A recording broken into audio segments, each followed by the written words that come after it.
Bonjour et bienvenue à l'édition de ce jour. Nous allons nous entretenir sur le thème « Tu seras une source de bénédiction ». Et le passage que nous allons examiner est tiré du verset 2 du chapitre 12 du livre de la Genèse. Il est écrit « Je ferai de toi une grande nation. Je te bénirai, je rendrai ton nom grand et tu seras une source de bénédiction. » Dans notre précédent message, nous sommes entretenus sur le thème « Tu es né pour briller ». Et tu es né pour briller devrait t'amener à comprendre que Dieu a des projets exceptionnels et grands pour toi. Et parce que Dieu a des projets exceptionnels pour toi, nous prenons pour illustration Abraham, la vie d'Abraham. Parce qu'à cette période, si vous lisez les passages précédents, l'Éternel est en train de faire alliance avec Abraham, qui n'était pas encore devenu Abraham. Et Abraham, qui en hébreu signifie le Père exalté, est devenu Abraham, le père d'une multitude de nations. Et vous voyez que ce n'est que l'accomplissement de la promesse qui a été faite.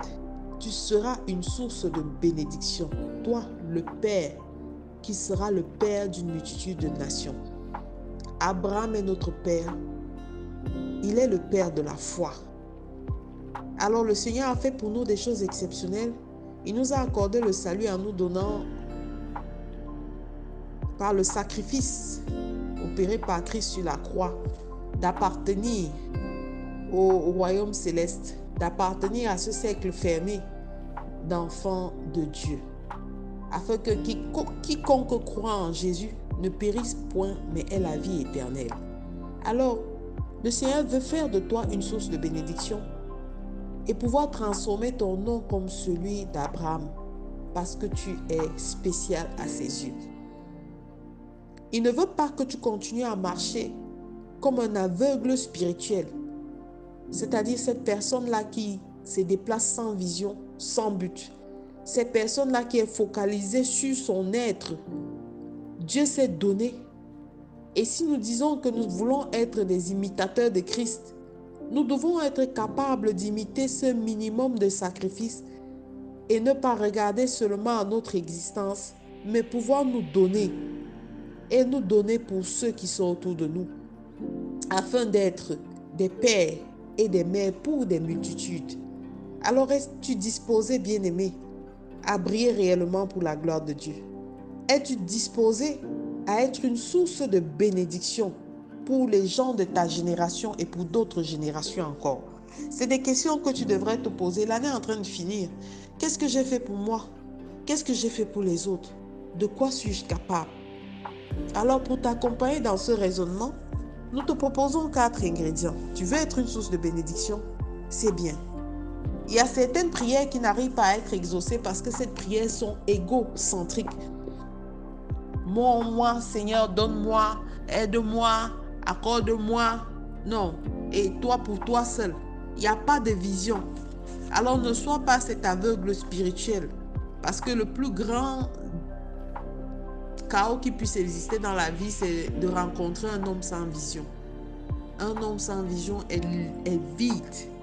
Alors voilà les ingrédients que nous allons te présenter, 4 principaux. Le premier consiste à bannir tout sentiment de culpabilité, d'amertume et de condamnation. La plupart des enfants de Dieu, lorsque vous venez, vous voulez vous rapprocher du Seigneur ou ils veulent se mettre dans la posture de prière, c'est comme si, même s'il riait, dès qu'il se met à prier, sa mine change. Parce qu'il se rappelle des péchés qu'il a commis hier, avant-hier, il y a 10 ans. Et il se dit certainement le Seigneur voit. Et cette honte fait qu'il n'arrive pas à être vrai, à parler réellement au Seigneur.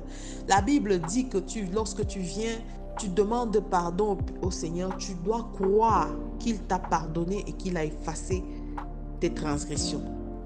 Deuxièmement, il faut s'approcher du trône de grâce avec assurance. Cette assurance excite la sympathie de Dieu. La Bible dit que soyez toujours joyeux, bien-aimés. Ce n'est pas à dire que c'est une parole vaine. Il y a des gens qui se plaisent à faire pitié. Il y a des gens qui se plaisent à faire des prières de supplication. Ce que Dieu a mis à disposition est pour toi. Alors ce n'est pas le moyen. Faire pitié ou pleurer devant le Seigneur ne l'émeut pas. mais c'est des dispositions de joie. On dit de s'approcher du trône de grâce avec assurance. C'est-à-dire, tu viens avec cette confiance que c'est mon Père. Je parle à mon Père et je crois que mon Père m'écoute. Et je sais que mon Père ne peut que me soutenir. Troisièmement, croire en Dieu. Parce que sans la foi, il est impossible de plaire à Dieu. Croire plus en Dieu et s'appuyer plus sur Dieu que sur les hommes. Abraham était le père de la foi. Et à cause de cette foi qu'il a mis en Dieu, il a pu porter des centaines et des multitudes. Il a pu être le père des multitudes. En dernier, être disposé à se donner et à donner aux autres. S'il n'y a pas d'amour en toi, s'il n'y a pas d'humilité dans ton comportement, tu ne peux pas pouvoir donner aux autres. Parce que c'est ça, cette dimension. L'humilité précède la gloire.